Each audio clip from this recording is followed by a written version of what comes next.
Greetings, everyone. It is Monday, July 22nd, 2024. We are just, I believe, 41 days from the start of the Michigan football season. Anthony Broom here with Clayton Safey for the Wolverine. Going to be a bit of a looser show today. We're going to do mostly Q&A, probably a bit of a shorter episode because, as we say from here, tomorrow, some housekeeping notes right off the top here.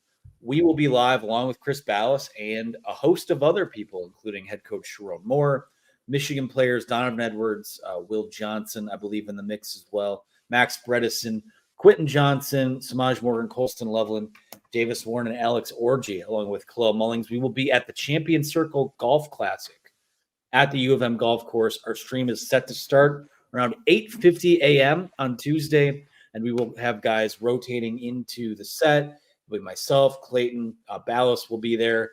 It's going to be a fun couple hours out there to support Champion Circle, get the word out about what they're trying to do. And, we're honored to be invited and be included. But Clayton, as we get into the meat and potatoes of our show, welcome back. Things are starting to feel like normal with vacations winding down. We'll be going to Indianapolis sometime on Wednesday, I believe it is. And then Michigan's day in Indy is Thursday. So very busy week for us as we get ready for football season. Yeah, I usually take a week off the week before Big Ten Media Day. Just kind of works out like that with the vacation and, playing a little golf on the water up north. And all you can think about is, one, we got a really busy week this week personally, for work, but football is right around the corner. You think about the season and all that sort of stuff. So it's coming very quickly. Still got some summer left, but fall camp starts in just 9 days. We'll also talk, not only do Sherrone and some players tomorrow at the golf outing, but also to Sherrone Moore and three players down in Indianapolis on Thursday for Big Ten Media Day. So that should be a lot of fun as well, and see the other teams. And, it's at Lucas Oil Stadium in Indianapolis, and you bump into different people. And, last year, Anthony, when we got there, right, we turned the corner in the tunnel there of the stadium, and there's Ryan Day looking a little sheepish. He seemed a little timid heading in after losing two straight to Michigan. Of course, lost a third straight, unfortunately for him, later that year. But, you walk right past these guys. Now it's going to be Oregon, and, there'll be Dan Lanning and Lincoln Riley and all these guys. So it's going to be totally different seeing West Coast teams there. But I'm super excited for that. And, football is on the way after that. So, my short-lived golf career here is going to be coming to a close for the year soon. How is your college football 25 coaching career coming along? It's okay. I think we have a winning record right now on online games. And, we're just trying to get 1% better every day, Anthony. Yeah, that's been a process in its own right. Chris and I previewed Big Ten Media Days last week. So if you want a little more of a full-fledged preview of that, go check out the Thursday show. Today's show is going to be more of a Q&A, loosey-goosey. We're just going to kind of vibe it out. We have questions from the fort. You guys can certainly, as you already are, I see questions from Stephen Lindsay, McMutton in the chat as well. We'll take all of those. I want to start with this because the week of Big Ten Media Days always kicks off with traditionally what's been the Cleveland.com Big Ten Media Poll. And this year it is Kings of the North preseason media poll. Michigan is fourth in this poll, along with Ohio State, Oregon, Penn State in the top three. I'll just read the whole 18.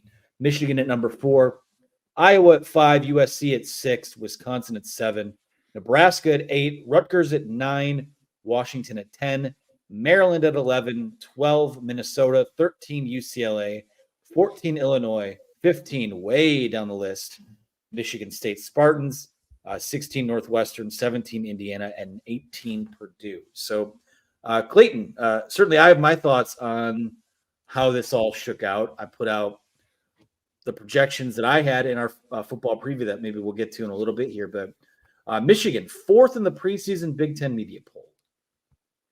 Yeah, and as you mentioned, the poll changing from Cleveland.com in the past. They ran it for 13 years, and then Douglas Meseries, might be how you say his name, moved on from Cleveland.com. So he started to do it with the podcast he now runs. It looks like a Big Ten podcast. So shout out to them for putting it together. 33 voters were participants in this thing. And the interesting thing to me is it's kind of funny. And I take stock in these preseason polls, like in a different way than most people do. And it's that I just find it so interesting that one, a lot of people do all these preseason predictions and then they never revisit them at the end of the year, and they're never held accountable, or they never learn from, whatever their mistakes were or how well they did. And it shows you how irrelevant these are, right? Because that process never really unfolds. But the second thing is how wrong we usually are as a collective, fan bases across the conference and country, media members across the conference and country. 4 out of the last 13 years, they've picked the correct champion. So 9 out of 13, they've had it wrong. And Ohio State was really the class of the Big Ten for a good portion of those 13 years until the last few when Michigan started to take over. So you felt like maybe that would have been the safe pick, but there's always this notion that somebody's on top coming into the year. And that year, that team this year is clearly Ohio State. They received 27 of a possible 33 first place votes, I believe it was. And Michigan didn't get a single first place vote. They come in 4th behind Penn State. Now, Penn State does avoid Oregon and Michigan, so I think their schedule helps them here. But it just seems, to me, like it's not going to play out how it's predicted. I think that's like the only guarantee that we have with this whole process. So I'm interested to see how it plays out. It's kind of funny too, like in the preseason, coming into Big Ten Media Day last year, everyone was talking about Wisconsin. They're moving to the air raid. They were calling it the dairy raid because it's Wisconsin, and they're going to win the West. And then they just didn't under Luke Fickell last year. Once the season starts, everything changes. All this stuff's thrown out the window. So, it's kind of irrelevant. It's fun to look at.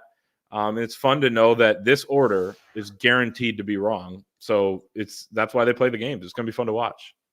Yeah, well, I'll tell you where they are wrong. Not that my prediction is gospel truth. Last year, I picked Nebraska, I think, to win 8 games, and I think they'll do that this year, but that's irrelevant. A lot of things will shift and go up and down.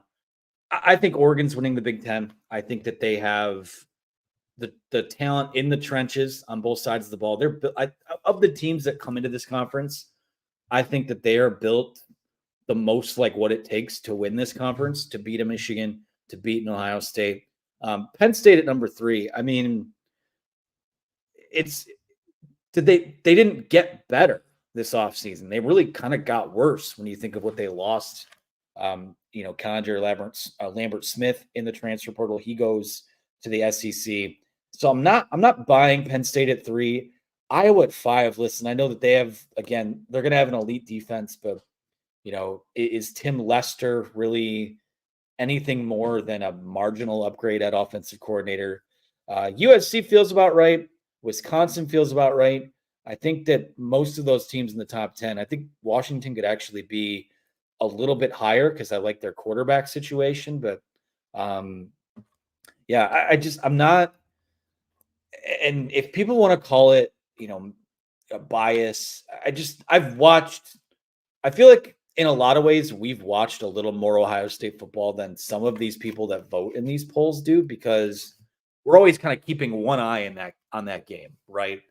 And there's just something that does not pass the sniff test with them, despite hanging their banner for their offseason championship this year. So that game, October 12th, Ohio State at Oregon, is going to be huge. I'm predicting it will be the first of 2 times that these teams play this year, with the second being in the Big Ten championship game. But I think Michigan, to me, at least when I put my, projections together, I have Michigan at number 3. I think that it could go up or down based on the quarterback situation. But, when you just look at the talent that Michigan has defensively, I think that's as good as what the top 2 teams in this conference potentially have.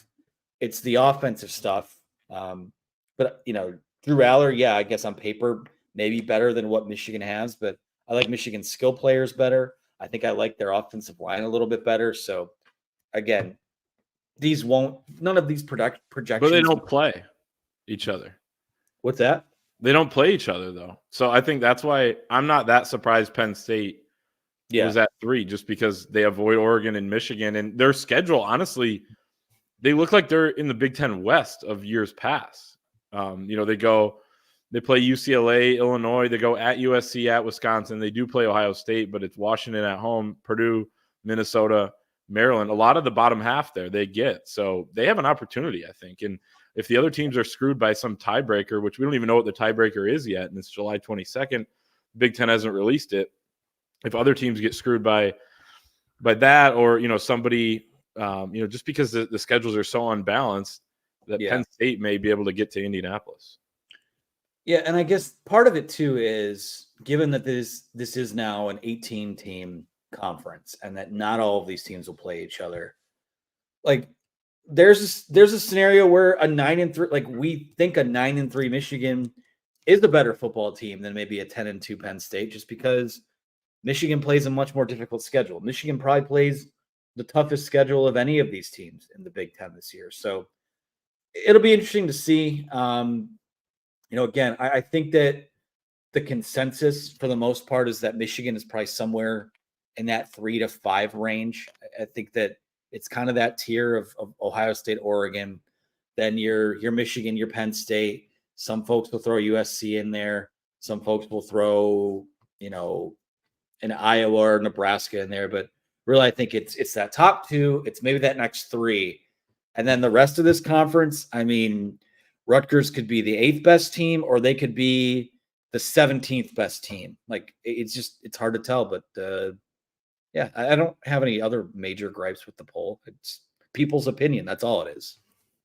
Yeah, and they're usually wrong, including ours. There's nothing here that says we're the gospel truth either. So moving on from that, Clayton, I'm sure you saw this today. Our friend, our guy Connor Stallions is in the news again. They've kind of been off the radar for a bit since the end of last season, but he will be in a Netflix documentary that drops on August 27th, which I'm sure Netflix knows this, is right ahead of the opening week of college football. It's ahead of Michigan's first game on August 31st against Fresno State, and it's a night game, so that week is just going to feel all that much longer. Thoughts on the documentary? And I don't have many thoughts on them. Just figured it was worth a mention before we got into questions. It should be interesting. It's kind of weird to do one this close to the events that happened. You would think maybe it'd be more of an interesting watch if it were years down the road and we got to see more how the investigation played out, and maybe there'll be a conclusion to that. How what actually happened and how things impacted all these individuals down the road and whatever. The truth of the matter is, I don't think really all that much actually happened, which is kind of hopefully the message that they get out, that maybe they'll tell the truth, because the truth hasn't been out there in terms of how it's been reported and spun by the national media. And then, fans are going to latch onto whatever side they want. They're going to take whatever evidence that they have, that they can read a snippet of this article or that article or some anonymous source saying this, that they're going to take that as fact. So I hope it's fair and balanced. I would assume it is, based on Connor Stallions being willing to participate, and know a couple other of the people who have been interviewed for this, and we've known this has been in the works for a while, but it's going to be a fun watch, I guess, to start the football season. But other than that, it's, I feel like it can only be positive for Michigan in terms of, how he's going to, tell his side of the story. Yeah, I'll just say this. I mean, because I've seen it on social media. I've seen it on the message board. A few friends have texted me like, oh, is this going to be damning, or is new stuff going to come out on Michigan? I think this will be pro-Michigan, probably because of Connor's involvement. I mean, it's not probably, like it will be pro-Michigan, I'd imagine. I don't know. It's hard to know how much new things we'll learn, given that, we've heard stuff and we know people connected to it. But I'll say this, like, typically with this Untold series that Netflix does, it's kind of their version of 30 for 30.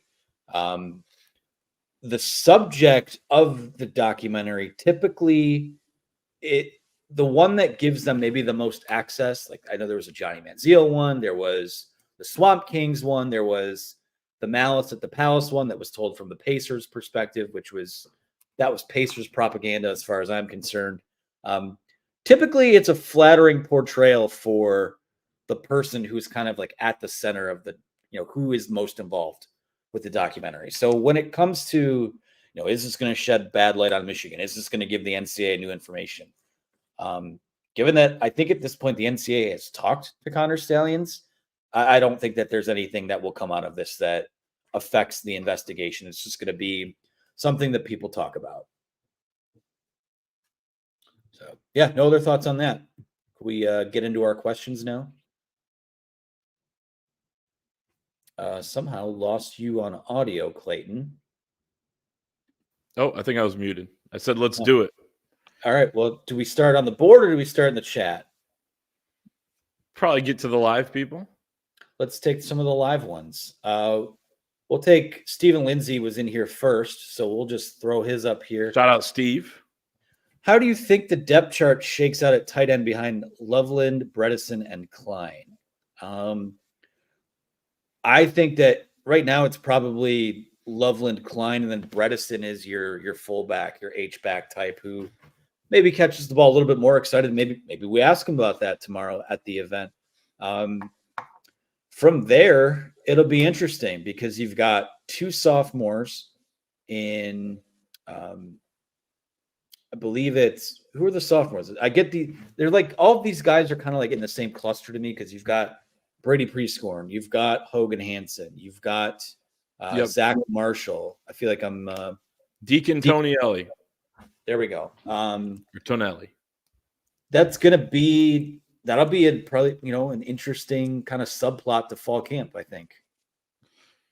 Yeah, it's such a deep room. Like, I wouldn't be surprised if Brady Prescorn has an impact at some point as a freshman this year. I mean, Hogan Hansen was here in the spring as well, but people know I'm a Deacon Tonelli guy, so I'm kind of excited to watch him. I hope that you would think that he's going to be in the mix a little bit as well. I don't know how much those guys are going to play because Max Bredesen's going to get a ton of run, and as long as those guys stay healthy, you would think that Colson Loveland and then probably Marlon Klein get the most run at the traditional tight end spots. So I think it's probably Deacon Tonelli. I'd pencil him in as fourth based on what Sherrone Moore has said, but there's going to be competition that unfolds as well. And it's such a deep room, and you're not just excited about what it is this year, but for the future. I think they just have it set up so well with the amount of talent they've accumulated.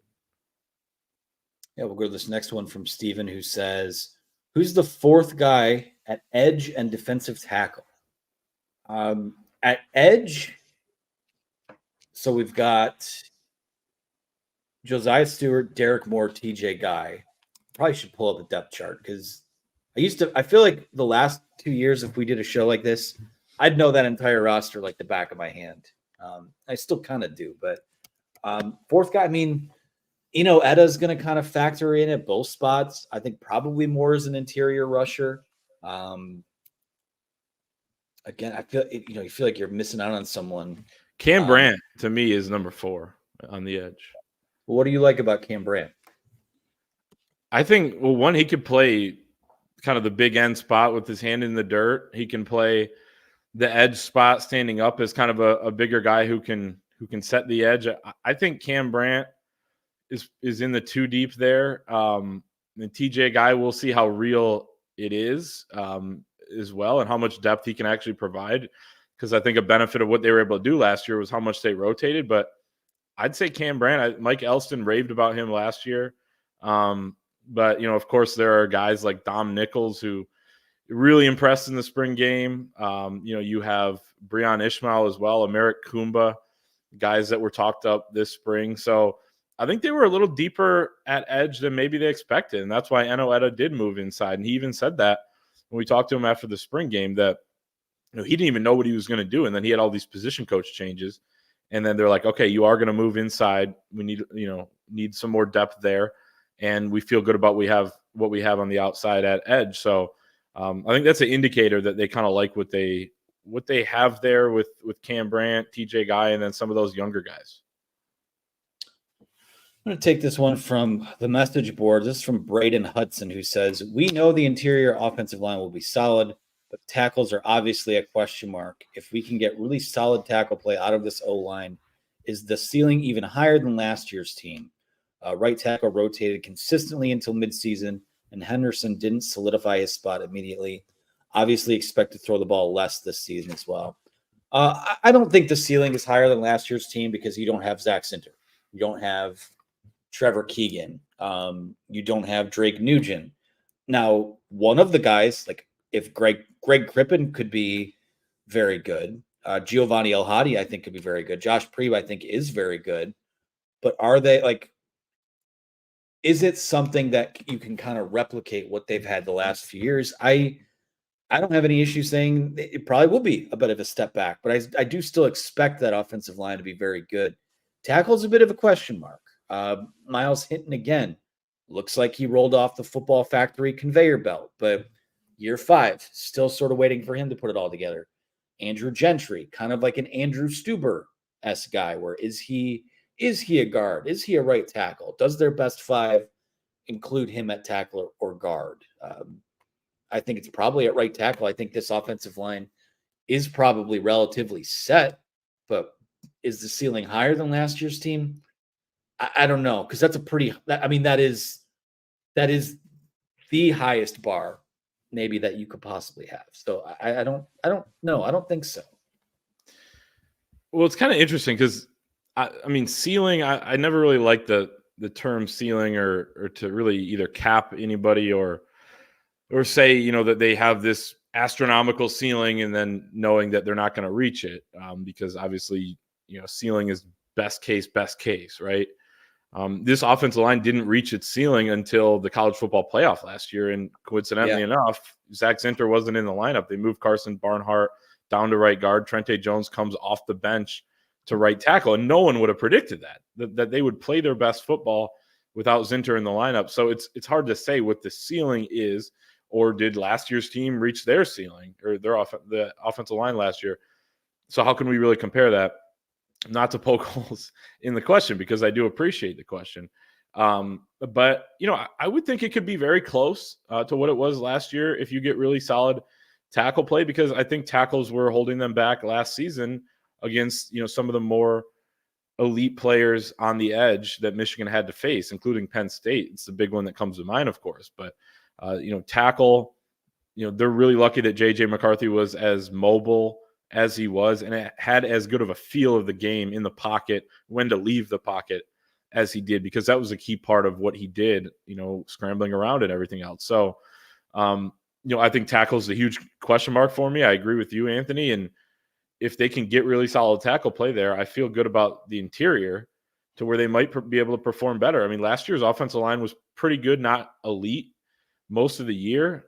It was a big storyline. They weren't running the ball for huge numbers throughout the course of the season. Teams like Indiana, Purdue, slowing them down by stacking the box and kind of frustrating them. And they didn't even find their starting 5 until game 4 or 5. So I think there's room for improvement from what they did last year, but I don't necessarily know that I would predict it will be better just because of having a new position coach, plugging in 5 new starters. It's just not easy to do.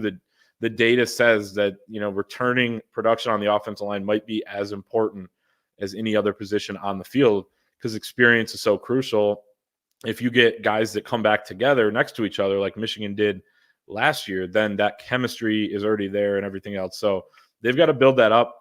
But I will say, now that Sherrone Moore is the head coach, you got to feel good about the type of offensive line he's going to put on the field, because as Nick Saban said last year, that was the best coach offensive line in the country a year ago.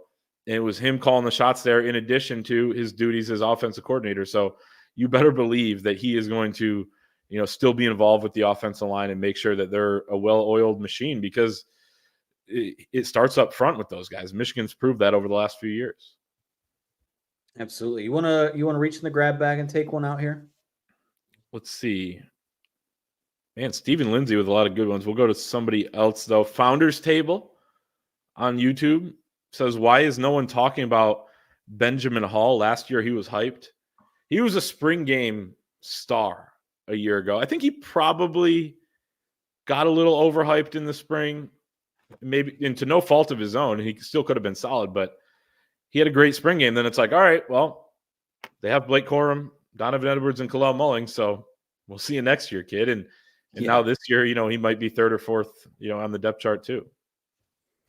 I like Ben Hall a lot. I mean, it's again, so much of this year is, I don't want to say it's a throwaway year is not the right way to put it, because I think they have the goods to compete for pretty much every prize that you could want in this sport. On the same token, one of the intriguing subplots is these guys behind the scenes who sort of sort out the pecking order for 25 and beyond. And again, after this year, Donovan Edwards is gone. Kalel Mullings is gone. That backfield is kind of wide open. And, Benjamin Hall, I think the hype and the excitement for a guy like him has been tamped down just a little bit by the fact that it does feel like it's going to be a 1A, 1B type of backfield with Edwards, with Kalel Mullings. Again, two guys that we will talk to tomorrow at the Champion Circle Golf Classic. And Jordan Marshall is a huge part of the equation there, because you've got people even, on our network who, as a recruit, people compare him to like a Blake Corum coming out of high school, a guy coming out of the state of Ohio. So there's a lot of excitement there for him. How does Ben Hall, because that running back 3 job is kind of wide open, and I suspect they'll kind of Frankenstein it just based on the hot hand, based on who's performing well. Ben Hall, Cole Cabana, Jordan Marshall, I think that seeing who's able to take carries away from who, or who's able to, establish themselves in that pecking order, that's to me one of the more interesting fall camp things that everyone's going to focus on quarterback and offensive line and how did the defense look, but certainly this year, and then obviously next year as well. I mean, those are the guys, assuming that they all stick around. That's your backfield. So I'm not talking about Benjamin Hall, but Donovan Edwards is finally getting the shot he's waited for 4 years. Kalel Mullings has been waiting for an expanded role. So to me, it's not a knock on Ben Hall. It's just more discussing where they're at with what they have.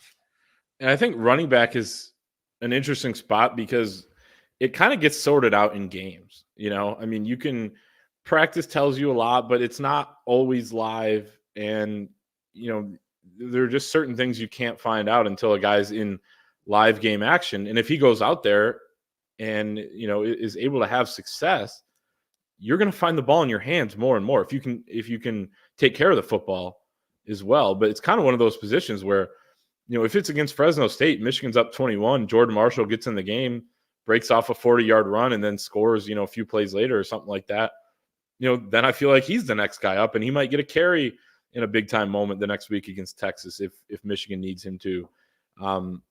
So it's going to play out on the field, and you would hope if you're a Michigan fan, you have some blowout opportunities to see those guys, because Ben Hall impressed in those moments last year too.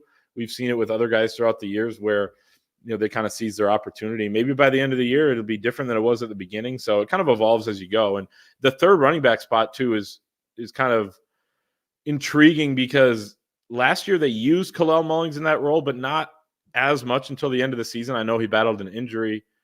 It depends on how good the third guy is, because you don't really need to use that guy either as much unless he has a role like Kalel Mullings and some short yardage stuff. So, but the running back room it feels like it's in just such a better place from a depth perspective than it was 2 years ago when they had walk-ons going in against Illinois and Ohio State when one guy went down. I guess they had a couple guys hurt, but man, it was, I just feel like the future of that room's, really bright, kind of like tight end, where they've really improved the depth.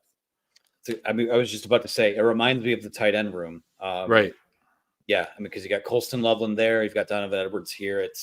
They're in a good spot there. This is a good segue question from Nick Mutton, who says, do you think by the season's end, Jordan Marshall will have worked his way into running back 3 or even running back 2? I think I've been on the record saying I think that he'll win the job coming out of camp as running back 3, but it's tough to, because you are working out of such a surplus of talent at that position, it's hard to it's hard to put a label or put an expectation on. I think that's as good as he can be. I think if Donovan Edwards or Khalil Mullings went down in a game and you needed someone to carry the ball 10, 12 times, I think Jordan Marshall's plenty capable of it. But at the same time, I just talked about a little bit ago about people have compared him to Blake Corum coming out of high school. Like, that doesn't mean he's going to be Blake Corum and that he's ready right out of the box or that he's even ready as a sophomore. He hasn't played, he just got here this summer. He has not put on the pads in a practice for the Michigan Wolverines yet. So we'll see. I'll say this though. I think he has that potential to work his way even in the right set of circumstances. Certain things have to break a certain way, but I could see him being in the 2 deep at running back by the end of this season, but we'll see what happens there. Yeah, I mean, I wouldn't cap what he could do. And obviously, he's got to learn the playbook. We talked to Donovan Edwards a couple of weeks ago, and Donovan said he reminded him of himself when he was a freshman, diving into the playbook and trying to learn everything that he could. So I think that's a good sign, but he does have a lot to learn. You have to trust that he's going to handle and take care of the football. But beyond that, I wouldn't cap him. I mean, what if he ends up being the best running back on the team? I wouldn't predict that either, but this maybe goes with the theme for the show because we're talking so much preseason stuff and predicting this, predicting that. Nobody really knows. Like, things just kind of happen. Hassan Haskins coming into the 2019 season was a guy who had just come over from linebacker, and you didn't really know if he had acclimated yet. By mid-year, he's hurdling Notre Dame defenders and, became kind of a stud and foreshadowed what was to come. He was the best back on that team in 2020. He had a hell of a year with 20 touchdowns in 2021 and 5 of them coming against Ohio State. So you just don't know. Running back feels like as unpredictable as it gets. I mean, last year coming into it, you thought Donovan Edwards could be a first-round pick, and now he's back at Michigan. I think he's going to have a great year. But like we said, it's just so hard to predict. So, I mean, to me, it's Donovan Edwards, then Khalil Mullings. Then I do think Jordan Marshall will be the third running back. But I wouldn't cap him there, a guy with that much, potential and talent. And I wouldn't also cap Benjamin Hall. I think he could be third or second too at some point. Absolutely. Let's go back to the message board. This is one from our buddy Sasquatch 616. He says, have you actually seen the sun since the release of College Football 25? Follow-up question. Have you showered? I have done both of those things. The weekend was very kind to me in terms of having time to actually dive in. So did get a little bit of sun. I have showered, so we're good. It's not a big time like mom's basement situation. But I've had a lot of fun with the game. Some nitpicks here and there, but overall, I'm just blessed that it's back. We're blessed that it's back. The ironic thing is, I probably have seen this. I saw the sun more in the last week than I have all year, and in any week all year, I guess, not combined. But I was on vacation when the game came out. Did bring the Xbox up, to where we were at up in Bay Harbor, Petoskey area, and played a little bit. But man, the great outdoors in the state of Michigan were too good. So I actually need to play a little bit more, and we're going to be busy here this week. So I'm going to play more as the summer goes on and obviously into the season. But it's been super fun. It just brings you back to the old times of playing growing up. It was fantastic. I mean, I guess here's the question. Like, do we bring the box to Indy? I don't think we'll have time to play. No, we won't. We will not. Yeah, it's been a lot of fun, though. Hopefully you guys, we did the stream last week. We'll bring back some of that stuff probably after this week is done. But a lot of fun getting our hands on that game. We'll take this one from. That's what happens when we do it live. Blue Monster says, will Texas or Oregon be tougher? And for me, just right off the cuff, I think that I could see a scenario where Texas by season's end is a better team, but I kind of like having them in week 2, having the questions that they do in terms of replacing some of their guys. I think Oregon, for the reasons that I listed earlier, just the trench play. I think they've got 2 starting caliber quarterbacks on their depth chart. and Dylan Gabriel and Dante Moore. I think Oregon come, what is that, November 5th, I think, when they play, or early on in November. That's going to be an incredibly tough game.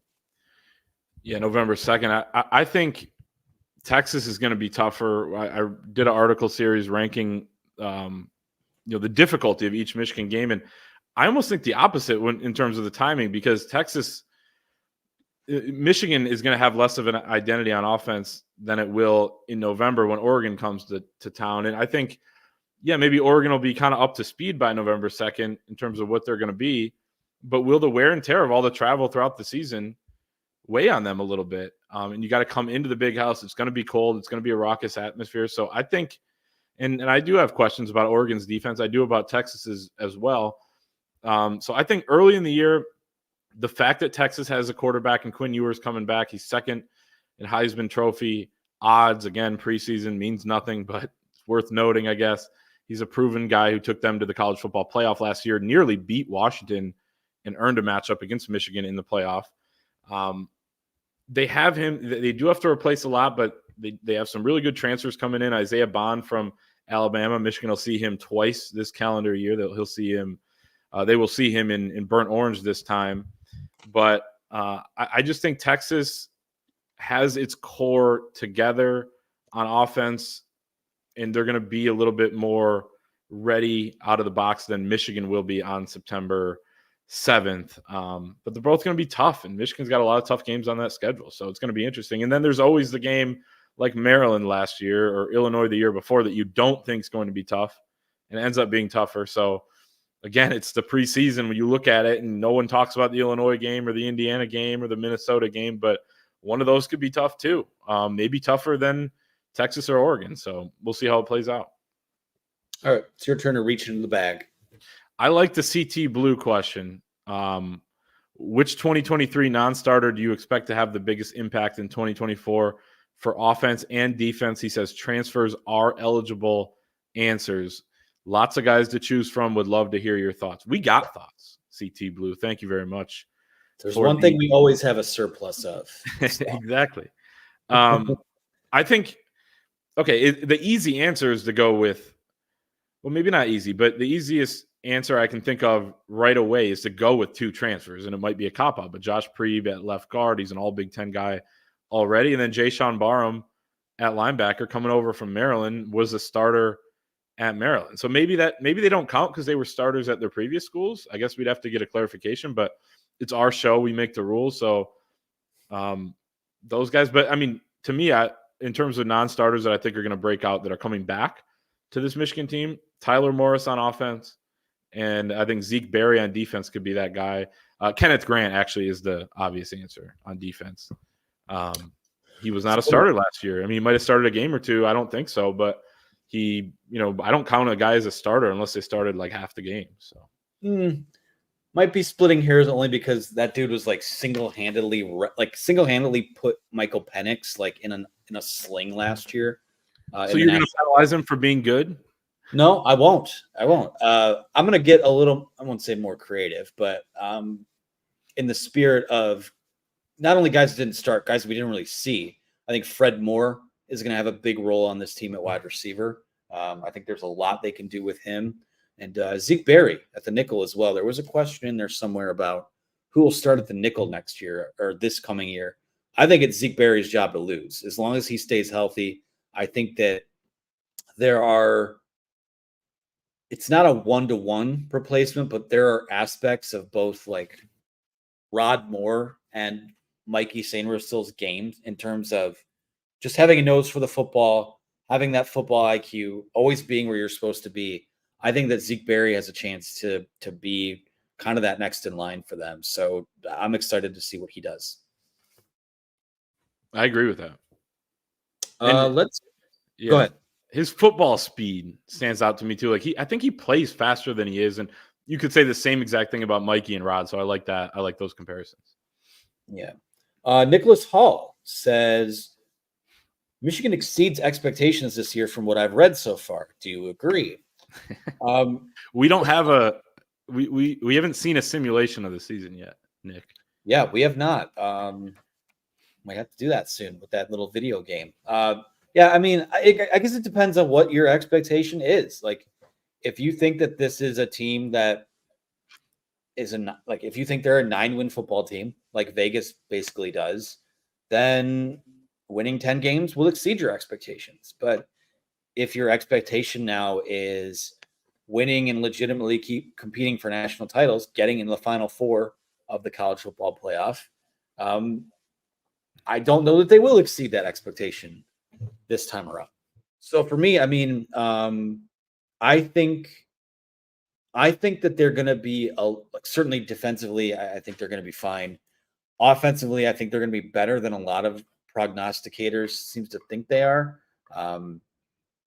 This kind of has more like, to me, this team has more of like a 2015, 2016 vibe as opposed to 2017, where the defense is just keeping your ass afloat, and offensively, especially at quarterback, you had nothing to speak of. I like what Sherrone Moore is about offensively. I like how Kirk Campbell calls offense, at least with what we've seen.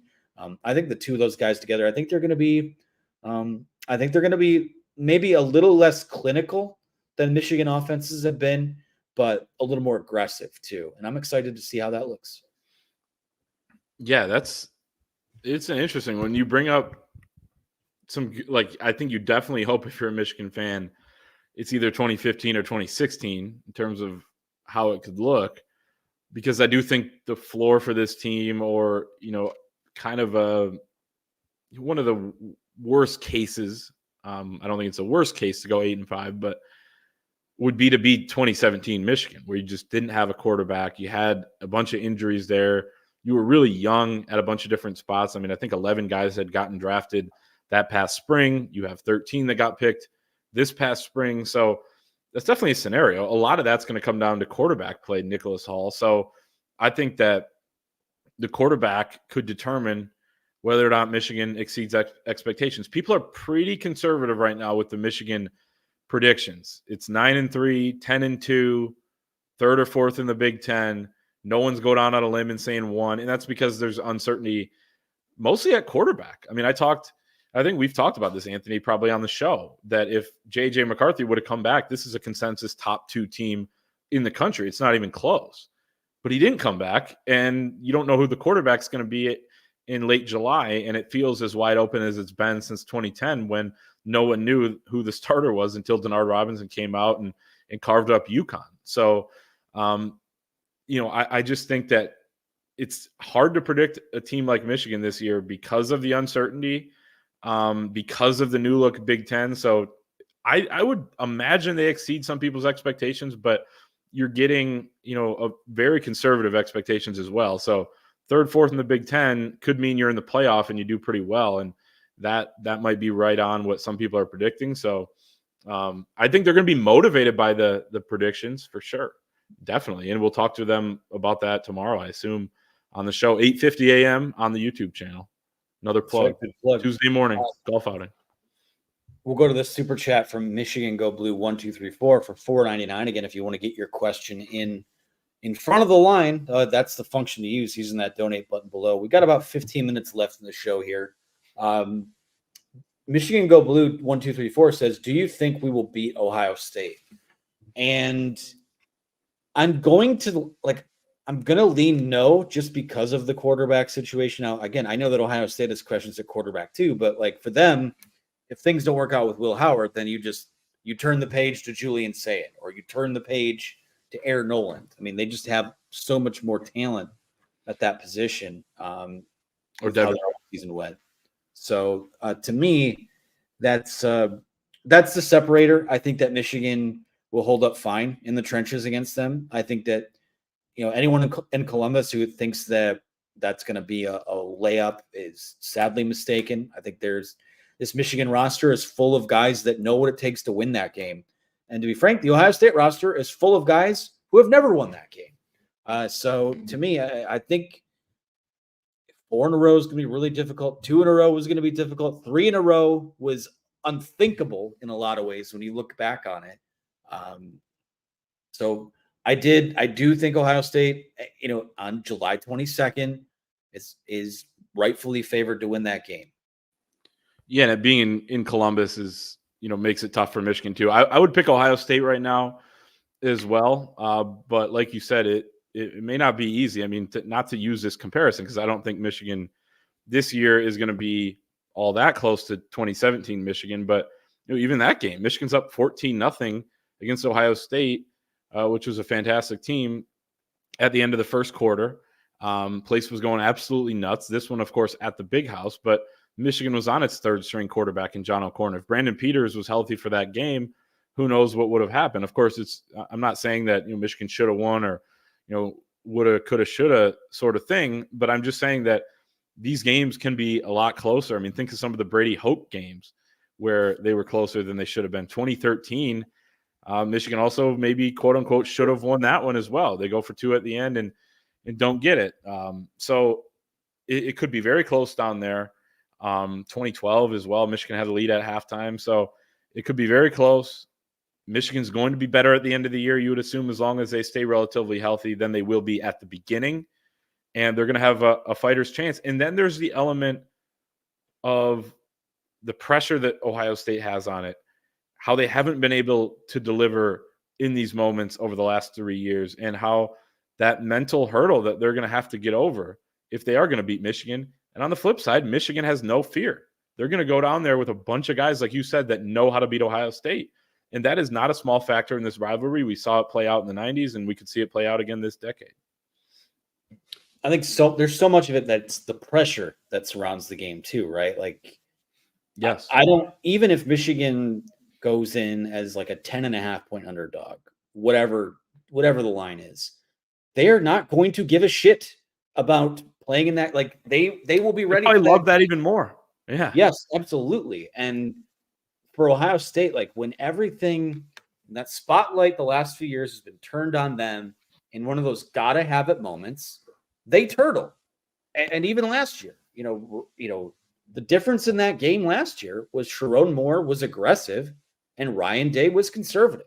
And I think that like Michigan just has them, stuffed into a locker right now. And they can talk themselves all, until they're blue in the face about how great an offseason it was. And all these guys are running it back. But it's not even remotely the same thing as when all these guys from Michigan came back in pursuit of a national title, because they had achieved more than Ohio State had. And Ohio State, it still kind of feels like hope. And they have a great team, and they'll be in it, and they'll be in the 12-team playoff, I imagine. But I will not, like, just because I say I don't think Michigan wins that game doesn't mean that 62-39 is going to happen again. That's going to be a dogfight, and I will, until my opinion is swayed based on visual evidence, I'm going to go into that game thinking that it's going to be a dogfight. That probably is won in the fourth quarter. Have time for, we got about 10 minutes left here. Thank you, Michigan Go Blue 1234 for the question. We'll go to this one from Marquise S, who says, what is the biggest depth concern on the roster right now? For me, it's probably tackle, if we're being honest. What if it doesn't work out with Miles Hinton, then what? Yeah. No, it's a good question, because you have Andrew Gentry, Jeff Percy on the right side. Probably slide one of them over, but it doesn't feel like a total, natural. It wouldn't be ideal. Behind him is Evan Link, who's entering his sophomore year, redshirt freshman year. So I agree with you that it's probably tackle. I don't know how close it is after that. I mean, you have decent depth everywhere else. You're not going to have the same depth as you had on last season's team. There may not be another Michigan team or team in the country ever again that has that type of depth now that the transfer portal is, continuing on, and guys that don't play much go somewhere else to play. So you're not going to have as much depth, but I think it's tackle for sure. Yeah, I'm with you there. Let's go to Keegan Imhoff, who says, would you start Tuttle and sprinkle in Alex Orji in hopes he eventually wins the job? I think that's what I would do. I would start the guy that wins the job in camp. If that means that Alex Orji is ready to go right out of the box, that's great news for Michigan, because I think with the skill set that he brings to the table, that just makes them so much more difficult to defend. And, if you're not going to be what they were in terms of, we have JJ McCarthy, we have Blake Corum, we have an elite offensive line, we are going to come straight at you. We are what we are. And that's not to say they didn't do stuff in terms of pre-snap motions and creative play calling, things like that. But with Alex Orji at quarterback, I think the best case scenario for you is that the defense freezes up for just a second, wondering where the heck that ball is going. And it's, you think back to that kind of what they did to Alabama in the Rose Bowl. So to me, I mean, start the best guy. But I think at worst, yeah, Keegan, I think the dynamic is probably Tuttle is like your McNamara type that comes in and just runs the offense, executes it at a high level. And Alex Orji comes in as your change of pace. Or if Alex Orji is ready to roll, it's the Alex Orji show. I don't know that if he wins the starting job, you're platooning him with anyone else. I think that you should start someone. If it's not Alex Orji, play Alex Orji a decent amount and hope that they both play well. Not just hope that Alex Orji somehow wins the job. If he plays well enough to do that, then of course. But no, I mean, you're right. You play the best guy. And I also would mention, I wouldn't rule out Davis Warren in this race either. I think everyone's pointing to fall camp in terms of how this thing's going to play out. Like it's a competition going into fall camp. And it's impressive that these guys have been able to, be in such a hotly contested competition and continue to remain tight knit and have a really close dynamic in the quarterback room. And it's another thing that we want to talk about tomorrow at 8:50 a.m. on the YouTube channel here with Davis Warren and Alex Orji, who we will be interviewing together. But yeah, I mean, I think that if Jack Tuttle is a starter, you definitely play Alex Orji in some sort of package. And I think that is the plan based on what Kirk Campbell has said. So in that sense, I agree with him. All right. On that note, we'll go to Michigan 23, who says, oh, there we go. About Davis Warren? There we go. I like him. And he was the best passer in the spring game by far, right?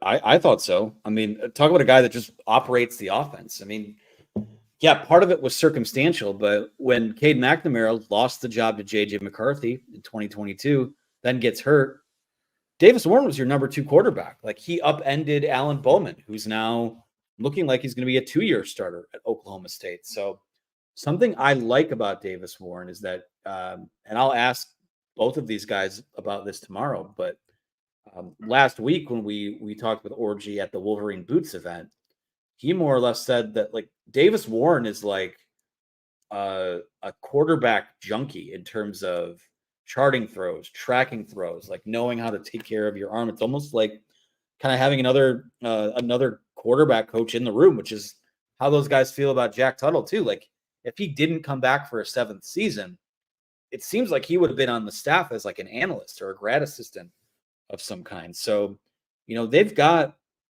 despite the fact that this is a wide open battle heading into fall camp, they've got a room full of guys that kind of each bring something a little different to the table. And it seems like it's very supportive. It seems like there's a good infrastructure there of, listen, if I'm not the guy that's on the field, I need to make the guy who leads our room the best he can possibly be. And that's a dynamic that starts at the top. I mean, it starts with your head coach, starts with Kirk Campbell in terms of setting a tone. So Davis Warren, like, he comes into fall camp as kind of the dark horse for this job. And again, we saw one day of 15 allotted spring practices that they have, or whatever the number is. Who knows what it looked like? On that same token, Jaden Denegal looked like he'd never played quarterback before in the spring game, but by all accounts were that he had a good spring. So, it's the caveat that it was one day, but Davis Warren, to me, I mean, I think is it's not just a 2-man race. I really do think that 3 guys are going to get a shot at this. I agree. And I think that the one thing that could hold Davis Warren back is his mobility. He's not as mobile as Alex Orji and Jack Tuttle. But if he's the best passer by a decent margin, pretty wide margin, then I think he's going to be the quarterback for Michigan, at least to start. And of course, again, I would expect Alex Orji to have a role within that system. So that would be interesting too. So, I mean, he definitely has a chance. He was healthy all spring. He was able to bank some really good practices and a good spring game in the spring. So, like you said, I mean, he's right in it. I would say 3-horse race. And let's not forget either, Jaden Denegal did take first team reps in the spring. He was one of the 4 guys to do that, or 3 guys to do that. Jack Tuttle was hurt. Jaden Davis was the only one not to get first team reps, according to Kirk Campbell. Not saying he's right there in the mix either, but it's another example of, or at least evidence of, this is a wide open race. Absolutely. I have time for a few more here. We'll keep up with the ones in the chat. This one's from True Blue, who says, do you think the offense will be ahead of schedule because of the defense they practice against every single day? It's tough to say ahead of schedule because I don't know what their bar is, right? Like what is the schedule?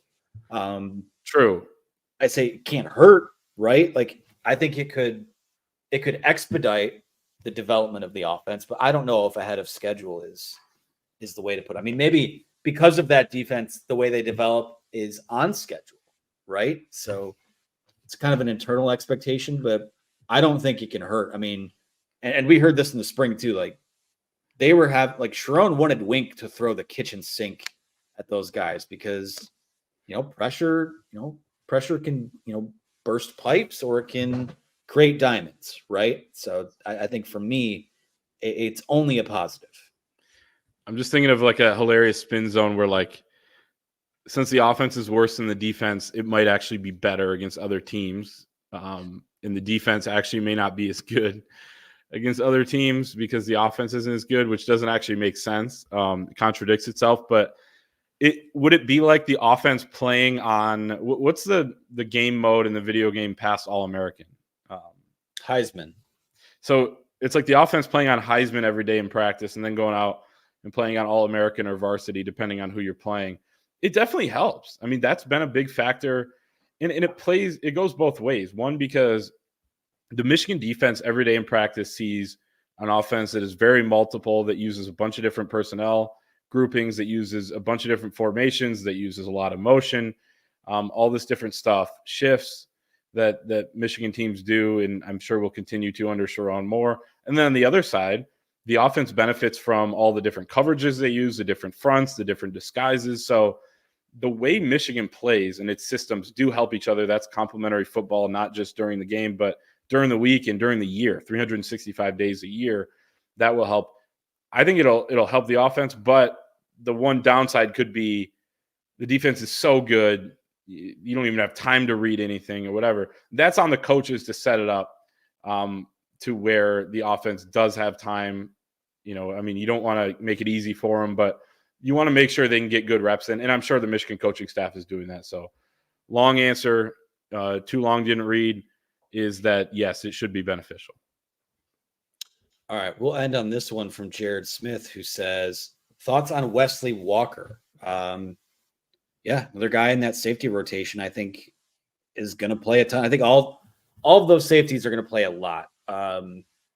Again, almost have to dial back like who is in the rotation, because I've been playing this video game for a week and playing as Rod Moore, and then you're like, dang it, he's not really out there this year. But Quentin Johnson, Makari Page, Wesley Walker, Jaden Mangum, I think all those guys are going to play quite a bit. And I'll say this, I think Page is going to be a guy that's probably on the field most of the 4, just based on game film. He's a 5th-year guy. No question. I think Wesley Walker is going to be a really, really good player for this defense.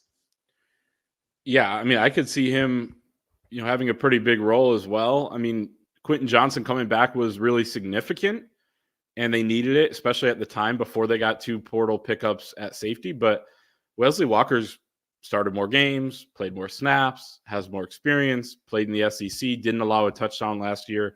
And before he left the SEC to go to Louisville this past spring, then he ends up at Michigan.